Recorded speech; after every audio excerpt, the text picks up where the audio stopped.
Les pido que podamos abrir las escrituras en el capítulo 8 de Marcos. Ya les voy a especificar qué vamos a leer porque antes quiero presentarles el tema de la reunión de hoy y del próximo martes en la gracia de Dios.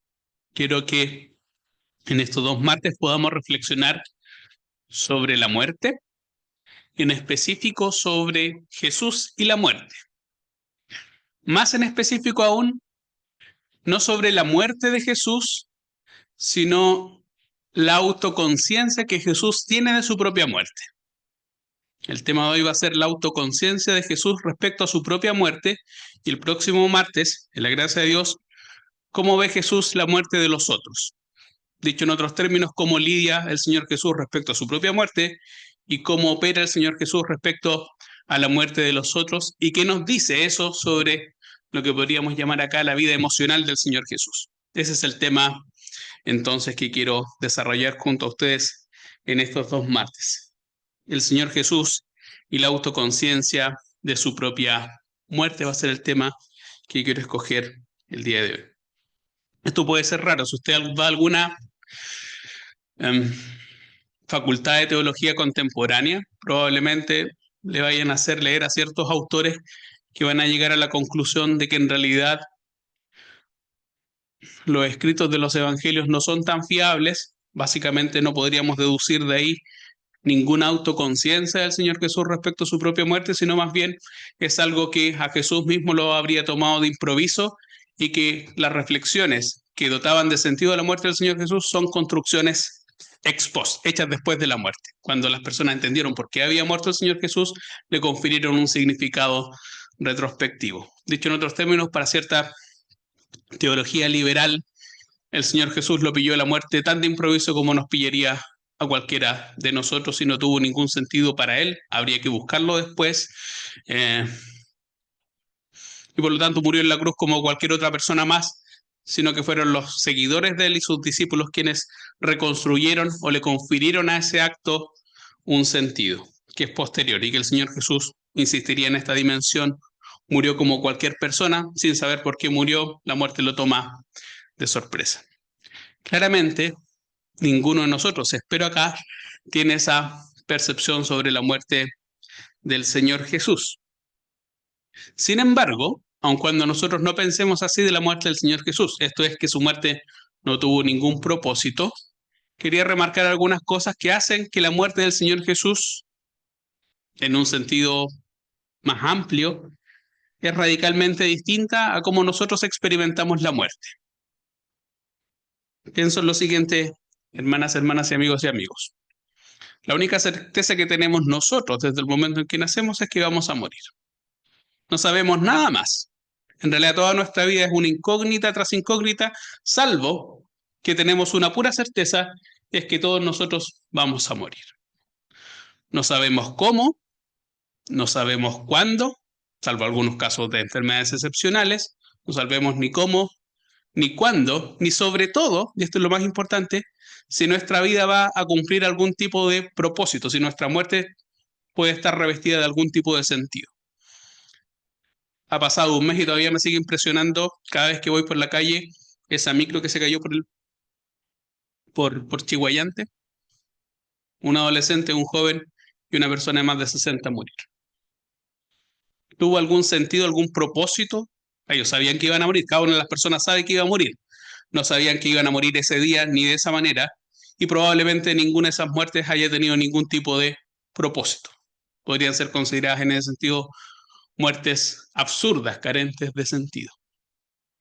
Esto es lo que distingue entonces a la muerte del Señor Jesús respecto a nuestra propia muerte. Para el Señor Jesús, a diferencia de nosotros, toda su vida estaba cargada de la inminencia de la muerte. Piensen que el Señor Jesús, desde que era un bebé, lo querían matar. Toda su vida transcurre, lo vamos a ver a lo largo de los evangelios, la muerte no es un accidente, una anomalía, sino es una constante a lo largo de su vida. Y no es que no solamente no lo toma por sorpresa, a diferencia de nosotros, cada uno de nosotros piensa en la muerte como algo que interrumpe una trayectoria. Nosotros tenemos como cierto objetivo, y la muerte sobre todo mientras más jóvenes pueda pillarlo a alguien, siente que truncó su vida. ¿He escuchado esa expresión? Truncó su vida. Su vida fue cortada. Nos perdimos de algo importante. Él iba avanzando hacia algún tipo de propósito, hacia algún tipo de sentido, y la muerte es como un obstáculo. La muerte interrumpe algo. En cambio, si lo pensamos detenidamente para el Señor Jesús, la muerte no es una interrupción. Paradójicamente, la muerte es su mismo propósito, es llevar a cabo su destino. La muerte para el Señor Jesús no es un accidente, no es una anomalía, no es que interrumpe algo que él iba a culminar, es la culminación de su propia misión acá en el mundo, la razón de ser de su muerte. A diferencia de ninguno de nosotros, la muerte del Señor está llena de sentido y cargado de sentido, y sobre todo, él mismo es consciente de ese sentido. Y esto es lo que quiero que podamos entender acá. Por último, que para nosotros la muerte puede ser, tal como en el caso del accidente que venía señalando de Chihuayante, puede ser un accidente, puede ser una sorpresa. Incluso cuando las personas cumplan ciertos años, 100 años, 90 años, y uno sabe que relativamente la muerte está como ahí al tiro, igual como que nos pilla de sorpresa. Lo que es interesante del Señor Jesús es que cada vez que él reflexionó respecto a su propia muerte, él estimó que era necesario que él muriera y que muriera de esa manera. No es un accidente, no es una anomalía. De tapa a tapa, en los 4 evangelios, la muerte del Señor Jesús, él mismo explica y refiere que es necesario. Ninguno de nosotros puede pensar que es necesario que muramos. Es natural que muramos, pero que no es necesario que muramos. Para el Señor Jesús, su muerte era necesaria de forma y de fondo. Y esto, que para nosotros puede ser incluso relativamente normal, ni sus propios seguidores lo entendían. Por eso les pedí que abriéramos las escrituras en el capítulo 8 de Marcos. El capítulo 8 de Marcos es sumamente interesante, puesto que está narrado en el momento donde existe probablemente la mayor popularidad del Señor Jesús en su ministerio. Nunca antes el Señor Jesús ha sido más popular en su ministerio. Nunca antes ha desplegado un milagro tan masivo donde la gente se agolpa para escucharlo y para verlo hacer obras.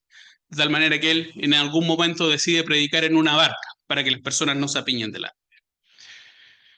Y luego de ese momento de mayor popularidad viene la pregunta del millón: ¿quién creen? ¿Quién dicen ustedes que soy yo? Lo que es interesante es la confesión de Pedro, y leamos del versículo 31 al 33, porque cuando el versículo 29 dice: y entonces él dijo, ¿y vosotros quién decís que soy? Respondiendo Pedro le dijo, tú eres el Cristo. Pero él les mandó que no dijesen de esto de él a ninguno. Y a partir de esa revelación, Jesús es el Cristo, es el ungido, es el Mesías. Probablemente Pedro estaba sospechando que claramente ese milagro multitudinario y masivo era la señal más importante de que el camino del Señor estaba coronado por la gloria y lo iban a coronar rey en Jerusalén. Viene la explicación paradoja o contrario al sentido común. Inmediatamente de esta afirmación grandiosa comenzó Jesús, verso 31, a enseñarles de que le era necesario al Hijo del Hombre padecer mucho, sufrir mucho y ser desechado por los ancianos y por los principales sacerdotes y por los escribas y ser muerto y resucitar después de 3 días. Y esto les decía claramente, abiertamente, sin ningún tipo de matiz, sin ningún tipo de secretismo, sin ningún tipo de parábola, explícitamente. Eso es lo que quiere decir acá el Evangelio. Y entonces,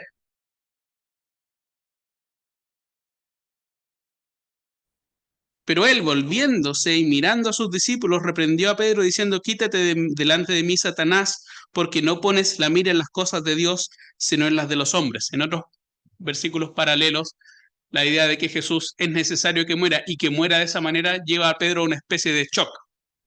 Y dice, esto en ninguna manera te acontezca, Señor, pero ¿cómo se te ocurre decir esta?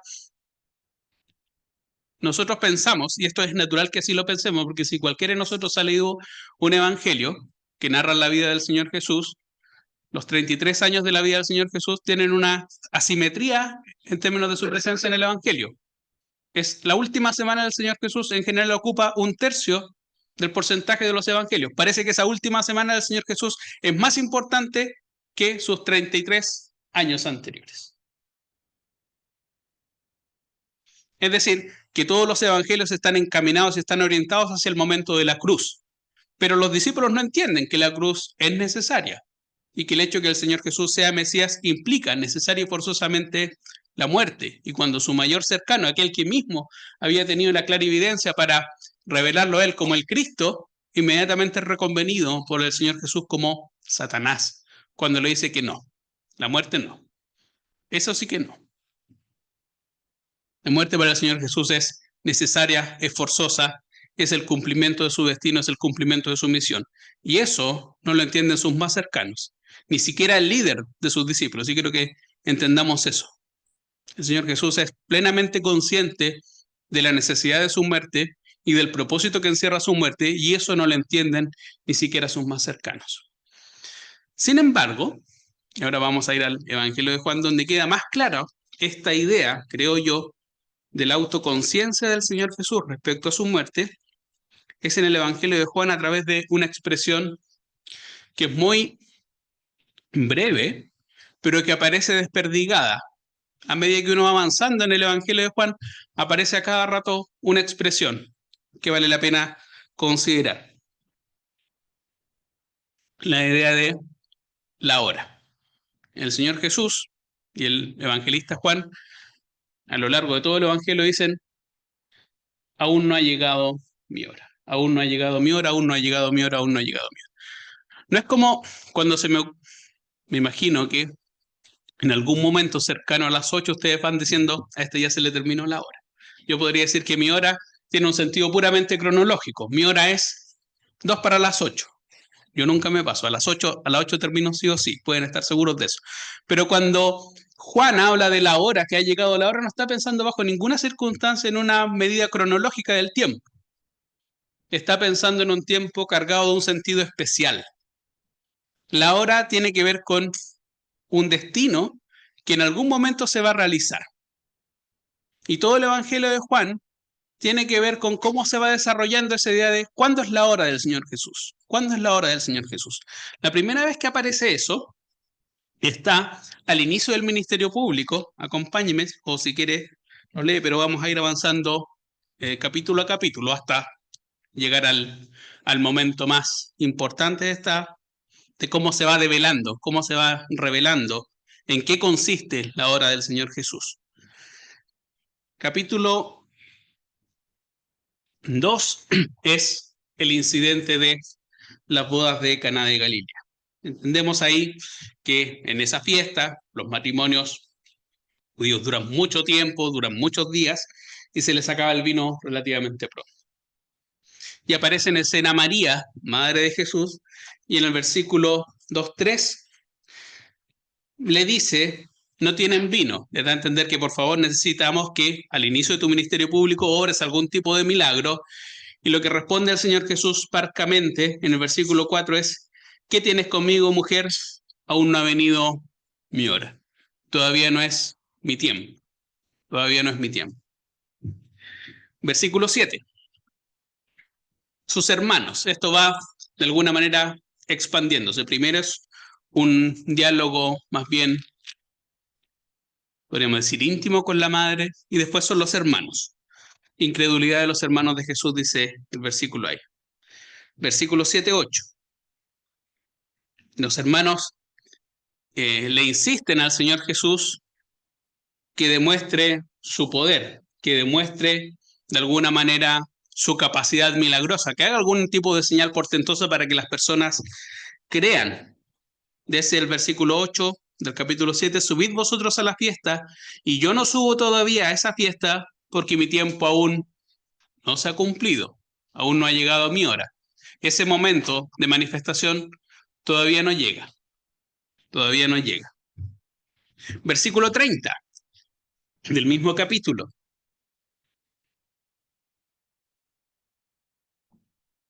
Voy a leer del verso 25, mire. Decían entonces unos de Jerusalén: ¿no es este a quien buscan para matarle? A eso me refería con que de tapa a tapa la vida del Señor Jesús está de alguna manera a la sombra de la muerte, desde que era un bebé hasta el inicio del ministerio público y por supuesto hasta el final. Pues mira, habla públicamente y no le dicen nada. ¿Habrán reconocido en verdad los gobernantes que este es el Cristo? Pero este sabemos de dónde es, mas cuando venga el Cristo nadie sabrá de dónde sea. Jesús entonces, enseñando en el templo, alzó la voz y dijo, a mí no me conocéis y sabéis de dónde soy, y no he venido de mí mismo, pero el que me envió es verdadero y a quien vosotros no conocéis, pero yo le conozco porque de él procedo y él me envió. Y entonces procuraban prenderle, pero ninguno le echó mano porque aún no había llegado su hora. Querían prenderle en el tiempo para matarle, ese es el verso 25, pero no pudieron porque dice Juan, aún no había llegado su hora, hoy aún no se había cumplido ese tiempo. Una escena similar, si avanzamos al siguiente capítulo, capítulo 8, versículo 20. Jesús nuevamente enseñando en el templo, en el lugar de mayor peligro para su ministerio.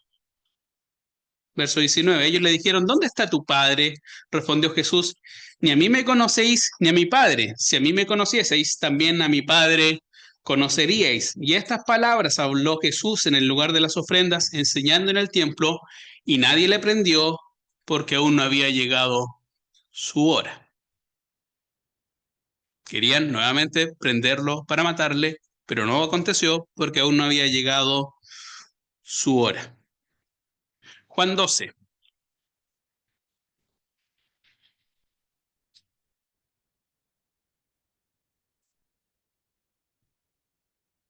Capítulo 11 es la resurrección de Lázaro, sobre el tema sobre el cual vamos a volver el próximo martes, cuando veamos Jesús y la muerte de los otros.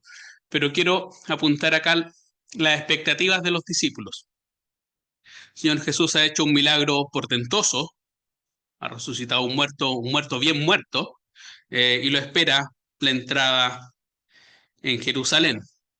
Capítulo 12 narra los preparativos para la entrada en Jerusalén. En la mayoría de nuestras versiones dice la entrada triunfal en Jerusalén, la entrada de un rey en Jerusalén.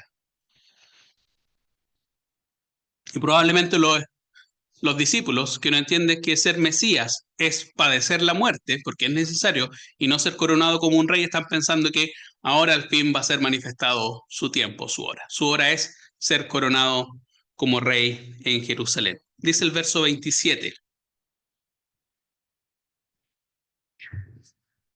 Contraintuitivo y anticlimático, si uno podría decir. Los discípulos tienen una expectativa. Entrada triunfal en Jerusalén, esta es la hora que estamos esperando. Este es el momento. Todo este preparativo, todos estos 3 años van a ser coronados con este momento. Al fin, y ellos esperan cuando dice a quién vas a poner como tu lugarteniente, quién va a ser el principal. Ellos están esperando repartirse ser nombrados intendentes, gobernadores, ellos tienen esa expectativa. La expectativa para ellos del Mesías es un rey que gobierne y que ellos van a ser una especie de ministros, sátrapas, gobernando llenos de riquezas, incluso hasta las mamis intercediendo por ellos para ver si lo ponen en algún buen ministerio. Esa es la expectativa muy mundana que tienen ellos. Y cuando el Señor Jesús ahora afirma, ahora ha llegado mi hora, no tiene nada que ver con esas expectativas. Ahora está turbada mi alma. Por eso quiero decir que cuando el Señor Jesús reflexiona sobre su propia muerte, también devela la vida emocional del Señor Jesús. Ahora está turbada mi alma. La NBI dice, ahora todo mi ser está angustiado. ¿Y qué diré? Padre, sálvame de esta hora. Mas para esto he llegado a esta hora. Desde el capítulo 2, todas las personas que rodean al Señor Jesús, están esperando cuál es la hora. Y llega la hora, y no es la hora que ninguno de sus seguidores imagina que es, y el único que entiende qué significa ese momento decisivo es el Señor Jesús. Y no es una expresión de júbilo, es una expresión de angustia extrema. Padre, sálvame de esta hora, más para esto he llegado a esta hora. Versículo 13, 1, antes de cambiar a Marcos, tiene otra expresión particularmente fuerte y bella. Antes de la fiesta de la Pascua, sabiendo Jesús que su hora había llegado, nuevamente esa expresión típica de Juan, para que pasase a este mundo al Padre, como había amado a los suyos que estaban en el mundo, los amó hasta el fin. Quiero que pensemos en dos dimensiones respecto a esta reflexión. Todos esperan que el momento, este momento para el cual el Señor Jesús ha sido preparado, sea un momento de glorificación, de coronación como rey.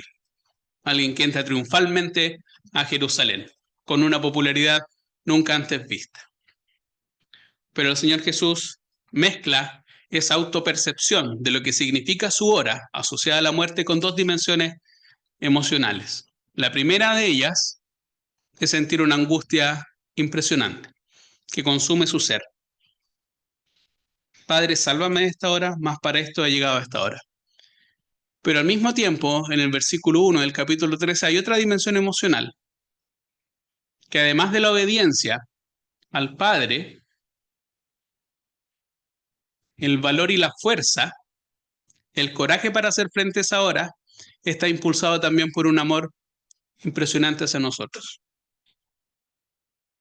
Cuando el Señor Jesús sabe que su hora al fin ha llegado, lo que hace antes del discurso de la última cena y ese discurso íntimo para sus discípulos, su hora ha llegado, pero es una hora donde Él mira a sus discípulos y los mira con un amor entrañable, con un amor profundo. Los amó hasta el fin. Los amó en cierto sentido hasta las últimas consecuencias. Y en eso consiste entonces la hora. Quiero que podamos leer y cambiar nuevamente a Marcos, capítulo 14. Porque después de esa ceremonia, ese momento donde el Señor Jesús va a estar rodeado de sus más cercanos y donde Él le va a explicar con lujo de detalles en qué consiste su muerte, cuando salen de ese lugar, llegan a Getsemaní. Y Getsemaní expresa de manera más notable aún qué significa entonces la autopercepción del Señor Jesús respecto a su propia muerte. Leamos entonces en Marcos el capítulo 14.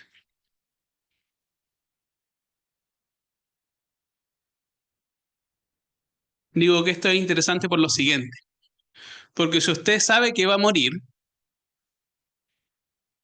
tiene un par de alternativas. La primera es arrancarse, si no quiere morir y no quiere morir de esa manera, y el Señor Jesús sabe que va a morir no de una manera rápida, express. Solo en 1789 los franceses inventan la guillotina para que la muerte sea rápida, pulcra y sin dolor. La crucifixión romana es una forma de morir que espera alargar la agonía del que está muriendo. No solamente es una forma cruel de exposición pública de aquel que padece la cruz, sino que además que dure harto. O sea, que le duela morirse. O sea, que sufra tanto que hasta desea que lo liquidemos. El Señor Jesús sabe, en Marcos, el capítulo 10, el Señor entiende que su padecimiento, la necesidad de su muerte, va asociada a la idea de cruz. Y ante eso hay varios escenarios. La primera sería arrancarse. La segunda sería asumir la muerte como un fatalista, como un soldado que en la Primera Guerra Mundial está en una trinchera, tocan el silbato, tiene que ir a la otra trinchera y sabe que no va a durar ni un minuto porque va a pasar una metralleta y lo va a matar. Asume que es un destino fatal. No tiene ni mucha épica ni mucha gloria. Si me van a matar, bueno, hagamos este trámite relativamente rápido y pasemos a lo siguiente. Y lo segundo es asumir que el Señor Jesús, como sabe que va a morir, no experimenta ningún tipo de turbación ni ningún tipo de angustia. Como Él sabe que va a resucitar, podría ser entendido como apenas un trámite. Ya, voy a morir, pero yo sé que en 3 días más voy a resucitar, porque el Señor Jesús es consciente de la muerte, pero también es consciente de su resurrección. Lo interesante es que los discípulos no entienden ni lo uno ni lo otro. Cuando entienden lo de la muerte se olvidan de la resurrección y así van jugando, acordándose de, de veras que Él dijo que iba a resucitar y ahí entienden. Pero el Señor Jesús no entiende la muerte como un trámite ni se arranca, sino que experimenta, insistiría, una turbación de ánimo que nos permite entender el peso de nuestra redención y lo inconmensurable de la obra del Señor Jesús. Dice así el versículo 32 de Marcos capítulo 14. Salen, el Señor Jesús anuncia que viene la muerte y que además va a ser una muerte solitaria. Todos los que están ahí rodeándolo, que han sido avisados de que el Señor Jesús va a morir, además el Señor Jesús le aclara que ninguno de ellos va a estar en el momento decisivo a su lado. Lo van a abandonar y lo van a dejar solo. Vinieron pues a un lugar que se llama Getsemaní y dijo a sus discípulos: sentaos aquí, entre tanto que yo oro. Y tomó consigo a Pedro y a Jacobo y a Juan y comenzó a entristecerse y a angustiarse. Y les dijo: mi alma está muy triste hasta la muerte. Quedaos aquí y velad. Y yéndose un poco adelante se postró en tierra y oró para que, si fuese posible, pasase de él aquella hora. Y decía: Abba Padre, todas las cosas son posibles para ti. Aparta de mí esta copa, mas no lo que yo quiero, sino lo que tú. Vino luego y los halló durmiendo y dijo a Pedro: Simón, ¿duermes? ¿No has podido velar una hora? Velad y orad para que no entréis en tentación. El espíritu a la verdad está dispuesto, pero la carne es débil. Y otra vez fue y lloró, diciendo las mismas palabras. Y al volver otra vez los halló durmiendo, porque los ojos de ellos estaban cargados de sueño y no sabían qué responderle. Y vino la tercera vez y les dijo: dormid ya y descansad. Basta, la hora ha venido. He aquí el Hijo del Hombre es entregado en manos de pecadores. Levantaos, vamos, he aquí se acerca el que me entrega. Todo este pasaje está en medio de estas dos expresiones. Una inminencia de la hora: ha llegado mi hora, y vamos, la hora ha llegado. Lo que es interesante es que el Señor Jesús, que sabe desde el momento uno de su ministerio público que va a afrontar la muerte, tal como lo dije al inicio de la reunión, la muerte del Señor Jesús no lo toma por sorpresa, tampoco es concebida como una interrupción de su destino, es su propósito. Además, él sistemáticamente dice respecto a su propia muerte que es necesario que así sea. El Señor Jesús dice que todas las profecías indican que el Mesías tiene que padecer y que es necesario que esto acontezca. Y pese a eso, el Señor Jesús, en verso 33, se dice que comenzó a entristecerse y a angustiarse.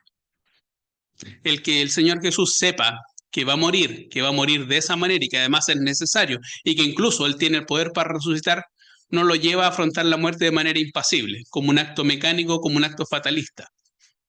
Y tiene que ver con lo que significa enfrentar la muerte para el Señor Jesús en esas circunstancias. Y comenzó a entristecerse y a angustiarse. Es interesante cómo está expresado ahí los dos vocablos: entristecerse y angustiarse. Entristecerse tiene que ver con lo siguiente: con estar casi literalmente pasmado de temor.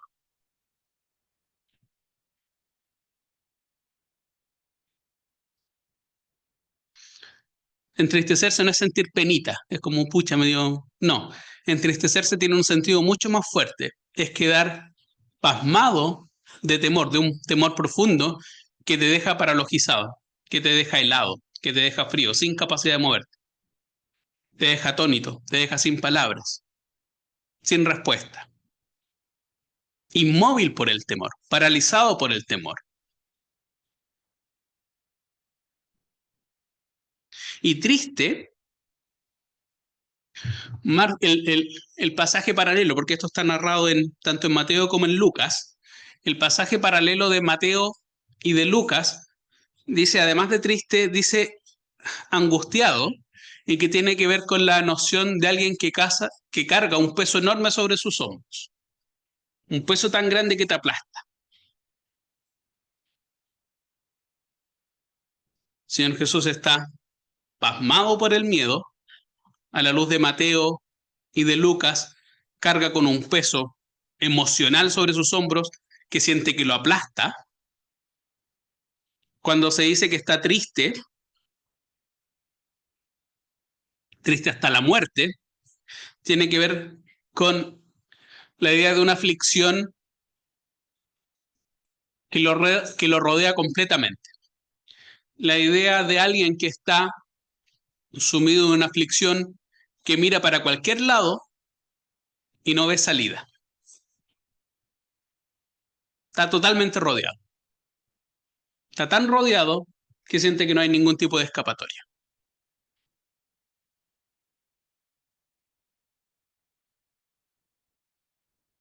Lucas además dice que está en agonía. Y agonía tiene que ver con la idea de una lucha, un combate interno, un fuerte combate interno. Ninguna de estas expresiones que narran los evangelios tienen que ver con alguien que se toma la muerte como un mero trámite, como una especie de ya, sé que voy a morir el viernes, pero el domingo resucito y aquí no ha pasado nada. O como yo sé que voy a terminar muriendo, entonces me lo tomo fatalistamente, como un soldado que sabe que va a morir. No tiene que ver con eso. Tiene que ver con una carga terrible en términos emocionales que el Señor acá está experimentando. Es tan terrible la carga que Lucas dice que mientras el Señor clama que lo ayude a sobrellevar, a pasar si es posible esa hora, caen del sudor como grandes gotas de sangre. Algunos médicos estiman que en ciertas condiciones de estrés extremo eh, se rompen las venitas de la frente y eso se mezcla con el sudor. Y además Lucas añade un detalle interesante. Viene un ángel del cielo, no para consolarlo, sino para fortalecerlo. Para fortalecerlo porque la oración del Señor Jesús es, si es posible, pase de mí esta copa. Y el ángel lo fortalece porque la idea del Señor Jesús no puede eludir ese momento. Si la hora ha llegado, entonces requiere apoyo sobrenatural para fortalecerse, para dar el paso y seguir adelante. Y nos habla entonces también de la soledad del Señor Jesús. Piense en lo siguiente. Durante 3 años el Señor Jesús ha tenido un círculo cercano. Y además, dentro de ese círculo cercano, ha tenido un círculo más cercano, a sus mejores amigos. Él los llama mis amigos, el discurso de despedida en Juan. Ustedes son mis amigos. Y por eso los amo hasta el fin. Ninguno de esos amigos se entiende por lo que está pasando el Señor Jesús.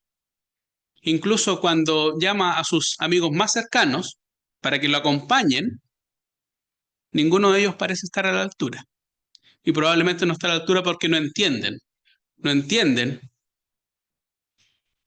el dolor y el peso emocional que tiene que enfrentar el Señor Jesús respecto a su propia muerte. Nadie tiene la autopercepción de lo que significa la muerte del Señor Jesús. Y la oración de él es interesante porque el Señor Jesús pide 3 veces que si es posible, pase de él esta copa. Y la copa no tiene que ver,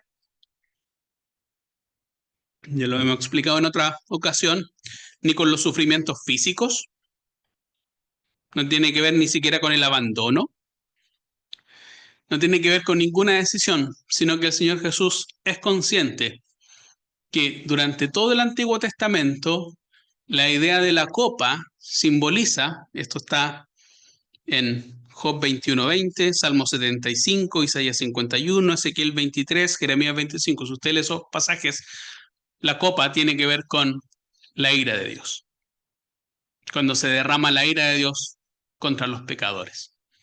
Y el Señor Jesús dice, sabe que su muerte significa beber para sí o tomar para sí la ira de Dios para con los pecadores. Por supuesto, ninguno de sus discípulos iba a entender el sentido profundo de la muerte del Señor Jesús. Solamente el Señor Jesús tenía una autoconciencia del significado y propósito de su muerte. Por eso decía, hermanos y hermanas, que nosotros a veces la muerte nos puede pillar de las maneras más absurdas y nadie sabe si su muerte va a tener un propósito. El Señor Jesús desde el día 1 sabía que su muerte tenía un propósito, tenía un sentido, pero era un sentido que solamente Él podía dimensionar. Solamente Él podía dimensionar. Y por lo tanto, cuando llega ese momento, ninguno de los que está a su alrededor pueden apoyarlo, pueden comprenderlo, pueden tener empatía, pueden ponerse en sus zapatos. Nadie puede ponerse en los zapatos del Señor Jesús porque nadie está a la altura de poder cargar con la ira de Dios para que ninguno de nosotros la enfrente.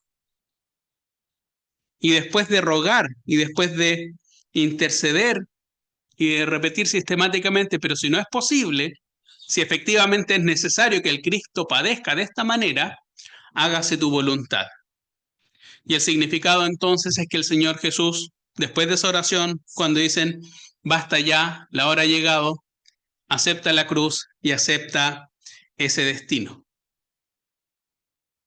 Decide tomar efectivamente la copa. En Juan 18, cuando Pedro esta vez quiere interceder valientemente para evitar que su Señor sea conducido a la muerte y saca su espada, y no solamente saca su espada, a veces se nos olvida esa dimensión de Pedro, pensamos en el Pedro cobarde que niega, pero en ese momento cuando viene un escuadrón de soldados, Pedro se enfrenta solo, toma una espada y le corta. Y el Señor Jesús lo reprende y dice, guarda tu espada, la copa que me ha dado al Padre, ¿no la he de beber? Y ahí llega la hora y entonces podemos pensar en esto del Señor Jesús. Hermana y hermana, Señor Jesús no puede ser librado de la muerte porque esa es justamente su misión. Para eso vino al mundo. Ninguno de nosotros viene al mundo para morir. Piénsalo de esa manera. El propósito de ninguno de nosotros es morir para lograr algo. En algunos casos uno espera que su hijo haga un gran invento, descubra la cura contra el cáncer, sea un aporte, no sé, lleve honor y gloria a su país, gane alguna medalla, haga algo importante. Pero nadie piensa que uno llega a este mundo con un único propósito y ese propósito es ni más ni menos que morir. Más aún, morir por aquellos sobre los cuales ni siquiera vale la pena morir. Eso es lo que va a explicar Pablo en los Romanos. Con todo, alguno podría morir por alguno bueno. Yo podría morir perfectamente por mi esposa y por mis hijos. ¿Por un delincuente? ¿Por esos que tiran licencias falsas? No, no lo haría. Yo no lo haría. Probablemente usted tampoco lo haría. Pero el destino del Señor Jesús es morir. Vino para morir. Nació para morir. Y para morir por los peores. Para morir por los peores.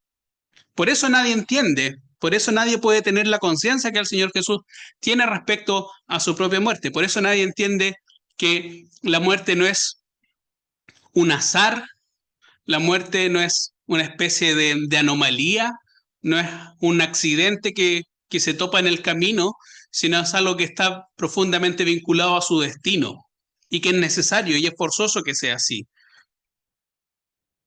Porque esto está desde las Escrituras narrado así. Por eso el Señor Jesús entiende su vida y su muerte, sobre todo a la luz de todos los pasajes mesiánicos. El Mesías tiene que morir, tiene que ser rechazado, tiene que ser humillado. La función del Mesías es morir para después, con su muerte, llevar a muchos hijos a la gloria. Dos cuestiones que quiero que podamos entender para finalizar, hermanas y hermanos. La primera de ellas es que para el Señor Jesús conocer que su destino era la muerte, ser autoconsciente de su muerte, no lo lleva a la indiferencia. El Señor Jesús es como un estudiante que se ha sacado puros uno en el semestre, sabe que va a reprobar y tampoco es como que se lo tome muy dramático. No lo vi venir, no lo sabía. Como que acepta su destino impasiblemente porque ha hecho todo exactamente para eso. El Señor Jesús sabe que va a morir, lo sabe desde el día 1, lo sabe desde que lo querían, la primera vez que aparece hablando en una sinagoga, lo quieren agarrar y despeñarlo. Ese es el Señor Jesús. Desde un bebé hasta el inicio y hasta el final, todos quieren matarlo. Pero eso no significa, por eso me detuve en particular en Marcos, eso no significa que no le haya afectado, que no lo haya perturbado, que le haya sido indiferente en términos emocionales. Nada que ver con eso.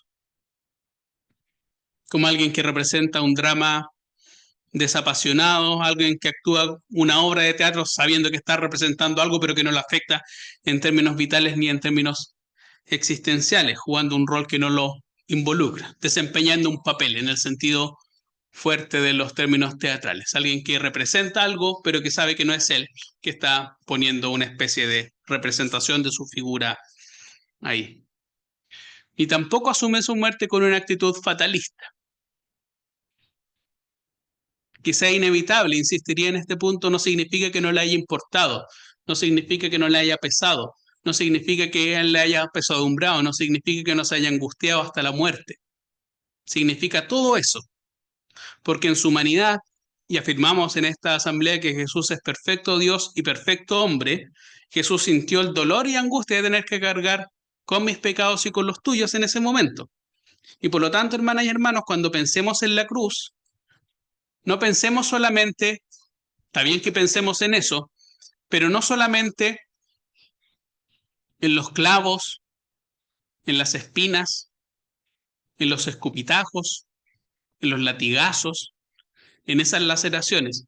Cuando estrenaron esa película, La Pasión de Cristo, probablemente usted la vio, Mel Gibson, las personas salían choqueadas, pero salían choqueadas básicamente por el espectáculo macabro, por la crudeza de la brutalidad exhibida en la película.